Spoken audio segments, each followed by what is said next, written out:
Okay, let's dive in. The world feels like it's shifting beneath our feet, doesn't it? It really does. You open the news, and there's this palpable sense that the old rules, the global order we thought we understood, it's changing Mm, right before our eyes. yeah. A lot to process. Trying to navigate that feeling of uncertainty and figure out what's actually happening, well, it can feel overwhelming. Absolutely. That's exactly why we're here. This deep dive is built on the sources you shared with us, looking at these big geopolitical shifts happening right now, and peering ahead to 2025. Right. What does a world with multiple power centers really look like? Exactly. What are the risks? Yes. But also maybe what are some of the surprising opportunities hidden in this transition? And the sources you provided give us some sharp lenses for this. We've got insights from an academic article focusing specifically on Latin America's evolving role. Mm-hmm. And alongside that, a major report that zeroes in on global geopolitical risks, particularly how they impact businesses. So our mission is clear. Cut through the noise, pull out the most important knowledge nuggets from this material, and give you, a clearer picture of these complex dynamics. Sounds good. We'll look at global power rivalries, what it means for key regions like Latin America and the Middle East. And even how it affects the day-to-day operations of businesses worldwide. Right. So let's unpack this core idea from the sources first. They both point to a fundamental shift. Yet the world is moving away from what's often described as a unipolar order. That's where one power, traditionally the U.S., had sort of dominant influence. Right, and moving towards a multipolar one where several powers, several regional blocks, wield significant sway. It's not a sudden switch, though. It's very much a transition. Definitely. One source describes this period as an interregnum, that historical moment where the old system is fading. But the new one hasn't fully arrived yet. Yeah. Or you could see it as a G0 world, lacking that clear central global leadership. And this isn't just theory, right? This transition is actively creating both real opportunities and forcing really difficult choices. For governments, for businesses, for anyone trying to make sense of the headlines. So who are some of the key actors shaping this evolving global landscape, according to your sources? Okay, well, first, there's the United States. Still a powerhouse, no doubt. Sure. But the sources make it clear the U.S. is navigating a much more contested space than before.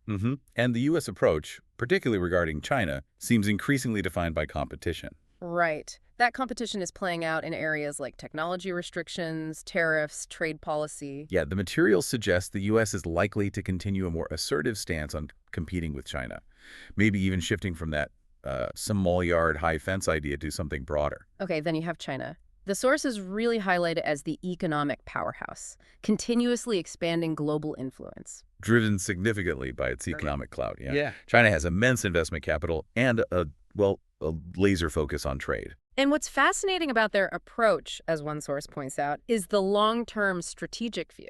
Right, linking economic goals with political ones. And crucially, their consistent policy of not criticizing other nations' internal affairs. Except for the big one. Except for Taiwan recognition, of course. That's the exception. It's just a different kind of engagement compared to, say, the short-term profit motives often driving U.S. investment. Or the political conditions sometimes attached by Western powers. It's a different model. Then there's Russia, another player holding on to historical ties, especially in the Middle East, dating back to the 1950s. True, but the sources note its influence is significantly constrained right now by the war in Ukraine. That conflict is really impacting Russia's global maneuverability, its policy choices. Definitely.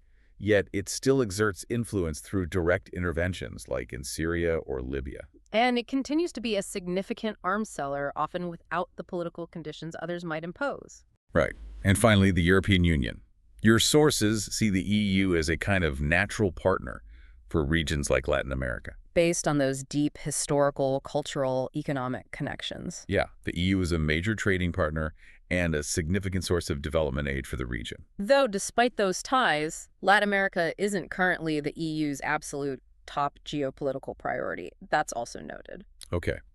So having set the global stage, maybe let's take a closer look now at how these big shifts are playing out in specific regions, drawing from the material you provided. Let's do it. The academic article offers a deep dive into Latin America's potential for a more influential role in this changing world. And it's a region defined by complexity, isn't it? Absolutely. A mix of large and emerging economies, stable states, alongside some facing profound challenges. Incredible political diversity. All historically operating, under the shadow of U.S. dominance. So the core challenge for Latin America right now, as the article lays out, is this delicate balancing act, How do they maintain relationships with the U.S., China, and the EU? while also strengthening ties with the broader global south. Think BRICS expansion and things like that. That complex triangular dynamic, Latin America, the U.S., China, it's already very established. And internal factors are huge hurdles to the region asserting a bigger global role. The sources highlight persistent political instability. Yeah, and serious challenges like organized crime, corruption, poverty, migration, particularly acute in Central America, Panama, Colombia, Ecuador, Peru. You really see this in the daily struggle against organized crime in places like Ecuador or the frequent political turbulence in Peru. And Colombia, despite decades of effort, continues to grapple with violence from fragmented armed groups. Political polarization is also a defining feature. Oh, hugely. With the rise of both left and right turns, sometimes in extreme populist or even, authoritarian forms. And this deep polarization, both among elites and the general public, it just makes effective governance incredibly difficult. Then there's the economy. Yeah, economically, the picture is challenging too. Low average growth rates, Yeah. persistent inequality. It's led some to describe the period since 2014 as kind of second lost decade for the region, economically speaking. Okay, so that's the challenge side. But despite all that, the sources also highlight Latin America's significant potential strengths. And here's where it gets really interesting. Natural resources. Resources absolutely critical for the global energy transition. That's a key insight from the article, definitely. We're talking about 2/3 of the world's lithium essential for batteries, Right. and 38% of its copper. This resource wealth gives the region potential leverage it maybe hasn't had before. Plus, huge potential for renewable energy. Latin America already has the highest share of renewables in its energy mix globally. And exciting prospects for green hydrogen production, too. Add to that a relatively younger population, fueling labor markets, vibrant culture. And the region isn't starting from scratch on cooperation either. There are existing regional integration efforts, Mercosur, the Pacific Alliance, CLAC. Plus active participation in multilateral organizations. Looking at trade specifically, Mexico's economic ties are overwhelmingly with the U.S. Yeah, 74% of imports from Latin America and the Caribbean into the U.S. come just from Mexico. But China's major markets in the region, interestingly, are mostly in South America, about 89% of imports from the region to China. Though Mexico is a significant destination for China's exports to the region, around 29%, it's complex. But yes, the U.S. has concerns about China's expanding investment, especially in critical infrastructure and technology. Things like major port projects or involvement in electricity grids, telecom networks. Yeah, you hear about those concerns a lot. So the academic article suggests that Latin America, maybe because it's relatively detached from major military flashpoints elsewhere, could offer a kind of fresh start and perspective. In a world weary of conflict. Exactly. It has the potential to maybe balance the military weight of the U.S., the economic power of China, and the soft power of the EU. That's a compelling idea, a different kind of role. Okay, now let's shift focus, based on your material, to the Middle East. How are these global shifts, particularly the war in Ukraine, impacting that region? Well, Russia's historical influence is still there, but it's definitely diminishing as their focus is pulled towards Ukraine. Which creates a dynamic landscape, right? Contributing to new alliance formations like the Abraham Accords. And potentially leaving security vacuums that regional actors or other global powers might try to fill. The diplomatic picture in the Middle East is incredibly complex. Oh, absolutely. Cross-cutting relationships, competing loyalties. Most states there have opted for neutrality regarding Ukraine. Engaging in what's called hedging behavior. Exactly. Not joining sanctions, maintaining oil policies that prioritize their own interests. You see examples like Saudi Arabia's oil production decisions or its investments in Russian firms. Or Israel's delicate balancing act between its strong U.S. ties and the need to coordinate with Russia in Syria, alongside its ongoing concerns about Iran. It's tricky. And the war in Ukraine has also had significant socioeconomic fallout there. Big time. Economic shocks like the grain crisis, energy price spikes. This just exacerbates existing problems in a region that already faces the world's highest levels of poverty and inequality. increasing the risk of political violence and dissent. And Iran seems to be gaining leverage in this environment, Providing drones to Russia, potentially expanding its presence in Syria. which naturally heightens regional tensions and rivalries, especially with countries like Israel and Saudi Arabia. Yeah, that's a major dynamic to watch. And just briefly, the sources also touch on Africa's role in this emerging order. Specifically mentioning the increasing global competition for critical minerals like lithium and copper. Right, a theme we saw with Latin America, too. Resource competition is global. Okay, so we've looked at the big global players, how shifts are impacting regions, but how does all this translate into the nuts and bolts for businesses, and frankly, for anyone trying to navigate the global economy? That report you shared on geopolitical risks for 2025 really digs into this. What are the main takeaways there? It details several key risk areas.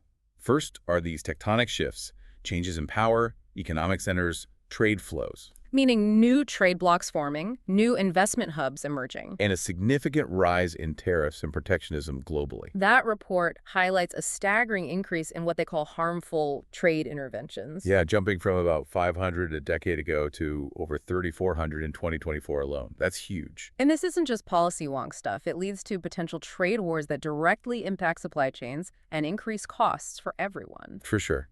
Another risk is the sheer complexity of regulation. Rules are fragmenting, moving at different speeds across countries. Whether it's tax policy, ESG, environmental, social, governance standards, or technology rules. It creates huge uncertainty and compliance headaches for companies trying to operate across borders. Then technology itself is becoming highly politicized. National security concerns heavily influencing decisions about who can partner on tech projects or supply critical equipment. We've seen this play out with concerns in the U.S. regarding Chinese tech companies like Huawei, ZTE, TikTok. Yeah. And there are also growing threats to data security from state-sponsored actors, major challenges in regulating rapidly evolving AI. And significant infrastructure gaps in many parts of the world. Supply chains are facing multiple interconnected threats too. Disruption comes from the rising number of armed conflicts globally. Trade protectionism. Intense competition for critical resources, minerals, water, food, Cyber attacks. and the increasing frequency and intensity of climate events. Just think about the impact on crucial shipping choke points. Disruptions in the Red Sea caused massive spikes in sea freight costs. And even droughts impacting transit through places like the Panama Canal. Extreme weather is a constant wild card now. And finally, there are workforce pressures. Businesses facing talent shortages, restrictions on global mobility due to visa issues or safety concerns in volatile areas. And the ongoing need to adapt to new work models like hybrid work or the growing gig economy. That gig economy alone is valued in the trillions. It presents both opportunities and challenges for traditional employment models. But, and this is key, where there are risks, the sources also highlight opportunities for those prepared to adapt and innovate. Absolutely. Businesses aren't powerless. They can strategically pivot to new regions, explore friendshoring or localizing parts of their supply chains. And align their strategies with these new regional alliances. They can diversify where they seek investment, tapping into growing private capital pools. And the new economic centers emerging in the Middle East and Southeast Asia. The report points out examples like Dubai and Singapore seeing high numbers of new investment projects. Right. And the green transition, despite the regulatory hurdles, presents massive opportunities. Investing in renewables, electric vehicles, related infrastructure and services, it's crucial. And frankly, there's a lot to learn from. For example, China's significant lead in some of these green tech areas. We need to pay attention to that. Building more resilient technology infrastructure is another one. Yeah, using modular and diversified cloud systems, enhancing cybersecurity against state-level threats. And exploring the trusted and ethical use of AI. That's a major opportunity area. Supply chains can be fundamentally rethought too, looking at alternative sourcing, embracing circular economy models. And maybe investing in processing raw materials closer to where they are extracted, perhaps in regions like Africa or Latin America, rather than solely relying on distant manufacturing hubs. That makes a lot of sense. Yeah. And workforce strategies need a total revamp. Investing heavily in skills, including soft skills, one study found a remarkable 250% ROI on soft skills training in just 8 months. Wow. Effectively integrating AI with human workers, managing global mobility effectively, all vital. So bringing it all together, connecting the dots from your sources. Despite all the talk of fragmentation, competition, even division, the world remains deeply interconnected. Absolutely. Through supply chains, through social media, through shared challenges like climate change, you can't escape it. What happens in one region, stability shifts in the Middle East. Mm. Latin America's resource potential, it has ripple effects, impacts the entire globe. Navigating this increasingly complex reality requires um, a nuanced understanding. Understanding the motivations and dynamics at play across different actors and regions, It means looking at the information impartially, focusing on the forces shaping the world. without getting drawn into taking sides on politically charged issues, just understanding what the sources say is happening. We've seen a world actively reshaping itself, moving towards multipolarity, Presenting significant geopolitical risks across regions and industries. but crucially, also revealing unexpected opportunities for those prepared to find them. And understanding these shifts isn't just for policymakers or CEOs. Not at all. It's how you make sense of the daily news, how you understand major global events. And how you see just how interconnected our world truly is, even as the forces of division seem strong sometimes. So, given the complexities we've discussed today, the rise of political polarization within countries, the challenges facing traditional global leadership, And the delicate balancing act many regions are trying to pull off. it raises an interesting question for you to consider. What might be the most crucial ingredient needed for any region or any global actor to actually increase its positive influence on the world stage in the coming years? Is it simply economic power? Military might? Or could it be something less tangible, something about building consensus, fostering trust? Or maybe demonstrating a different kind of leadership? Yeah. Less about dominance, more about enabling shared progress. Something to keep in mind as you continue to watch this shifting global landscape.